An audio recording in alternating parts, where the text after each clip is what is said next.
Bonsoir, Josée Dufort, présidente du syndicat du personnel de soutien Seigneurie des Mille-Îles. Je suis pas mal en colère avec l'offre ridicule que le gouvernement vient de nous offrir. 1% d'augmentation sur sa dernière offre. N'oublions pas qu'eux autres se sont votés 30% à main levée. 1%. Si c'est pas rire de nous autres, je sais pas c'est quoi. On va faire la grève dans les prochains jours. J'espère qu'on va se mobiliser en grand nombre pour dénoncer ça.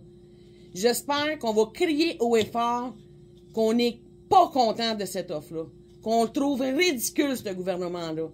Assez, c'est assez.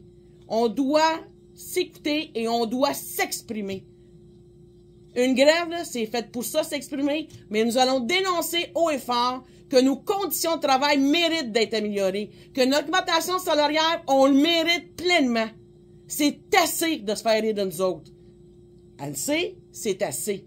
Je vous souhaite en grand nombre d'être en mobilisation et de dénoncer cette situation-là. Concernant cette situation-là, il y a le FDP, le Fonds de défense professionnelle, maintient le 6 heures par jour de piquetage. Dans l'organisation de ces journées-là que je vais vous parler plus tard, on organise des 5 heures et le reste, ça va être vos déplacements. Donc, on vous dit une présence 5 heures sur les sites et les déplacements, je vais vous revenir tantôt. Le FDP, la première prestation se termine samedi le 9. Donc, du 6 novembre au 9 décembre, ça va être le premier 5 jours qui aura été fait. Donc, il va y avoir un chèque qui va être émis, qu'on va recevoir dans la semaine du 11. À partir du 10 décembre, on entame une deuxième semaine de prestations de piquetage. Donc, du 10 au 16-17 décembre, donc le samedi d'après, le dimanche d'après, on va avoir fait un autre 5 jours, toujours s'il n'y a pas d'entente. Il y aura une autre prestation et ce chèque-là, par contre, va être envoyé après les fêtes. Donc, du 6 novembre au 9 décembre, on va recevoir un chèque dans la semaine du 11. Mais la prestation du 10 décembre au 14 décembre, ces 5 jours-là, on va recevoir le chèque après les fêtes, étant donné le temps restreint avant les fêtes et le temps qu'on comptabilise toutes les présences, ça va être plus long cette fois-ci, donc ça va être après les fêtes. Donc voilà pour le FDP. On m'a questionné aussi sur les vacances de Noël, à savoir si on était pour être payé. Donc les personnes qui vont être rémunérées, c'est comme d'habitude, c'est toutes celles qui détiennent un poste, donc nos statuts réguliers. Il n'y a pas d'inquiétude à avoir, ça va être maintenu. Et même chose pour les personnes qui ont des remplacements de plus de 6 mois. Celles et ceux qui ont des remplacements sporadiques, les babillards, ou des remplacements qui se terminent, ou peut-être même c'est terminé, malheureusement, vous n'aurez pas de paye de vacances de Noël. Pour celles et ceux que le contrat se terminait près de Noël et qui avaient peut-être une possibilité après Noël, vous ne serez pas payé tout de suite, mais contactez-nous après les fêtes, savoir si votre contrat se poursuit. On regardera ce qu'on peut faire de ce côté-là. Donc, pour ce qui est des vacances de Noël, il n'y a pas de problème. Et je vous assure qu'il n'y aura pas de GGI illimité, la grève générale illimitée, parce que pour l'instant, c'est pas mis sur le tapis, mais on va attendre qu'est-ce qui va se passer. Puis avec des offres ridicules comme on a, ça ne regarde pas bien, mais on n'est pas rendu là, je vous assure. Concernant l'organisation des 5 journées, donc le 8 décembre prochain, ça va se passer devant tous les établissements. Donc, vous avez un bloc de 5 heures à faire. On vous propose de 8 heures à 13 heures. On comprend que ça peut être différent dans certains milieux, étant donné les horaires différents, mais un bloc de 5 heures doit être maintenu. Donc, il y aura présence, signature le matin et signature à votre départ cette journée-là. On vous donne l'information qu'il y aura une activité qui va être préparée pour le 11 décembre prochain, soit lundi, et on profite de la journée du 8 pour que vous puissiez préparer une forme d'activité de décoration d'un sapin de Noël. Un sapin de Noël soit en carton ou en chloroplaste. Et ces sapins-là vont être déposés devant le bureau du ministre Girard. Je vais vous revenir avec l'activité. Donc, vos responsables et ou délégués des établissements sont déjà venus chercher la majorité ces matériels-là pour que vous puissiez, la journée du 8, préparer ce sapin-là. Donc, on va vous envoyer aussi par courriel la fameuse chanson « C'est pas fini, Legault ». sous le thème le Front commun. Donc, ça va être à vous d'apprendre par cœur cette chanson-là. Puis, je vous invite à pratiquer cette chanson-là parce qu'on a remis ces paroles-là aux enseignants du Cégep Lionel Groulx. Et il y aura sans doute une forme de concours ou en tout cas un échange de qui va être le plus performant. Fait que je vous invite à vous pratiquer dans vos milieux.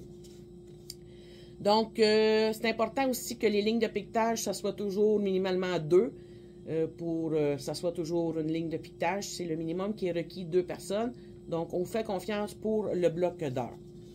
Concernant le 11 décembre et le 12 décembre ainsi que le 13 décembre, ça va être des activités à l'extérieur de vos établissements, donc aucunement sur vos écoles respectives. Et ça va être important de faire du covoiturage dans ces 3 journées-là et vous allez comprendre pourquoi. Donc, le 11 décembre, il y aura 4 lieux de rassemblement. Donc, chaque lieu de rassemblement, il y aura des écoles qui seront ciblées pour ces lieux-là. Ça va vous être envoyé par courriel. Donc, on a Sainte-Thérèse à l'école Le Tandem. Nous avons l'école secondaire des Patriotes à Saint-Eustache. Rosemère, ce sera l'école Alpha Hubert Maisonneuve. Et à Boisbriand, ce sera l'école des Grands Chemins. Vous comprendrez que dans ces milieux-là, il y a des grandes artères où ce qu'on peut être beaucoup plus visible auprès de plusieurs personnes, ce qui est l'objectif de se faire voir par plusieurs personnes. Il y aura un food truck dans ces lieux-là et les repas qui seront fournis, ce sera du chili au bœuf ou végé. Les déplacements devront se faire entre 8h30 et 9h30 pour pouvoir arriver sur les lieux et donner votre présence. Et ça se termine à 13h30 avec la signature en bonne et due forme. Si vous n'êtes pas en mesure de pouvoir rester debout tout ce temps-là, vous pouvez vous apporter des chaises puis des doudous.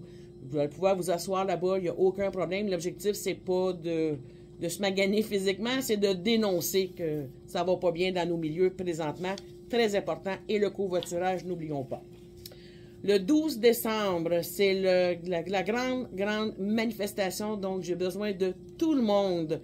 On vous attend, de tout le monde. On vous attend pour le Cégep Lionel Groulx. Donc, le lieu de rassemblement se fera là. Donc, même chose, on vous attend entre 8h et 9h30, entre 8h30, excusez, et 9h30 pour les prises de présence. De 9h30 à 10h30, on va se joindre avec la gang des enseignants du Collège Lionel Groulx. Il va y avoir aussi le côté de la santé, donc certains CSN, certains APTS. Il va y avoir les professionnels chez nous qui sont de la FTQ. Donc, c'est vraiment un mouvement, un grand mouvement rassembleur du Front commun. Donc, on vous attend tout le monde. Il n'y a personne devant les établissements autres qu'ici pour la grande marche. On va se diriger à ce moment-là vers le bureau du ministre Éric Girard sur le boulevard Labelle à Sainte-Thérèse. Et de là, nous allons installer tous vos sapins de chaque bâtisse avec vos slogans que vous allez avoir créés, les décorations. Et on vous invite aussi à apporter des boîtes de conserve. Donc, avec toutes les boîtes de conserve, on va refaire un sapin aussi avec ces boîtes-là. Et à la fin de la manifestation, les boîtes de conserve seront ramassées par Moisson Laurentide pour venir en aide à plusieurs personnes. Il va être important aussi qu'on va vous remettre le fameux collant que je vous présentais au tout début.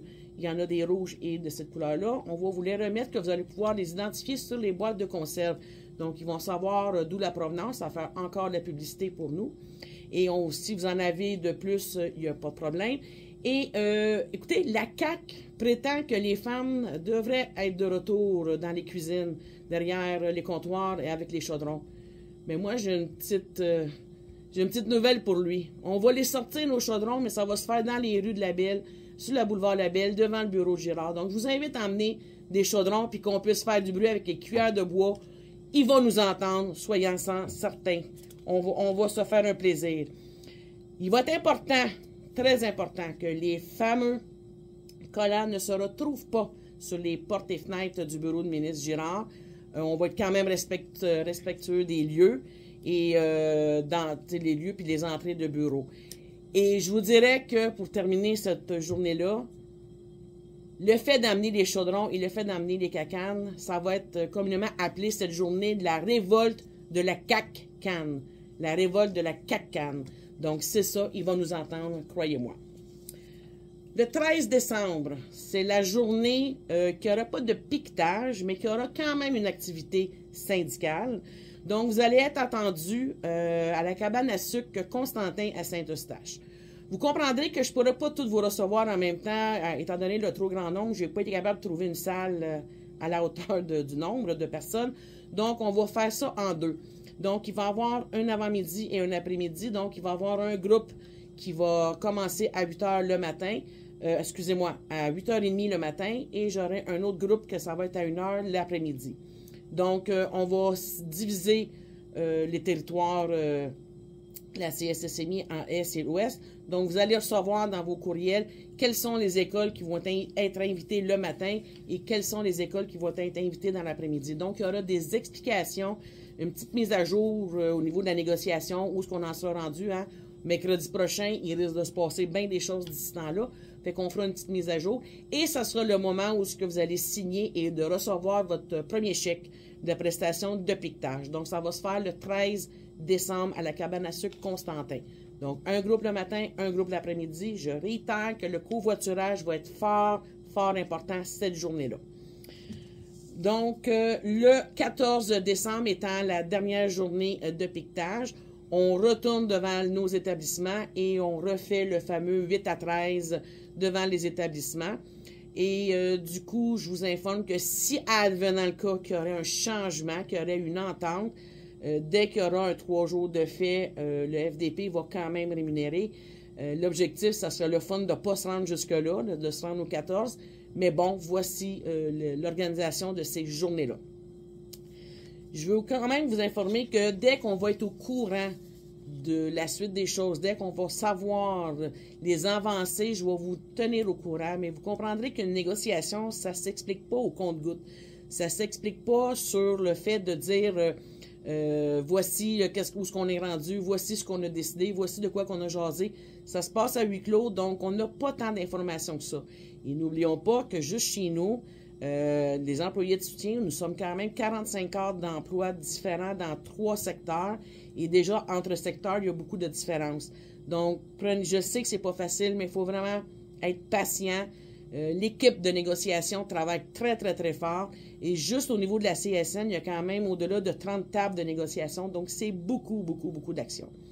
Je vous invite aussi à ne pas trop vous comparer avec les autres, ne pas vous comparer avec la FAE, entre autres, parce que oui, on entend parler beaucoup des enseignants, c'est correct. Ils sont vraiment dans une grève illimitée présentement, donc leur moyen de pression est très, très, très fort. Mais ce qu'ils ont dans leur convention ne sera pas la même que nous autres. Ils ont leur propre comme on a la nôtre. Fait qu'il faut faire attention. C'est pas dit qu'ils vont en voir plus, qu'ils vont en voir moins. C'est différent selon les demandes qui auraient été faites de chaque côté de la table. Et leur demande n'est pas la même que les nôtres. Fait qu'il faut faire attention de ne pas se comparer. C'est très important. Je sais que dans les médias, il se dit mille et une affaires, il y a plusieurs rumeurs, il y a plusieurs informations. Faites attention. Tant et aussi longtemps qu'on n'a pas la confirmation de notre fédération, la FESP, pour moi, on en prend puis on en laisse un petit peu des informations. Quand on aura la confirmation de tout ça, ça proviendra de notre fédé, la FESP. Donc, n'oublions pas que la grève, c'est le but ultime pour faire bouger les choses. C'est pas une partie de plaisir, mais c'est un moyen qu'on peut obtenir et d'essayer d'aller chercher le plus d'attention et surtout de la reconnaissance. C'est ce qu'on crie haut et fort. Vous dites que les enseignants, on entend parler d'eux autres. Vous avez votre prochaine séquence de grève pour parler, pour vous entendre. On a besoin de vous. Donc, lâchez pas. Je sais que c'est un moment qui n'est pas facile, mais je sais qu'on va avoir une belle mobilisation parce que vous êtes une gang vraiment à sa coche. Donc, solidarité, gang, on lâche pas.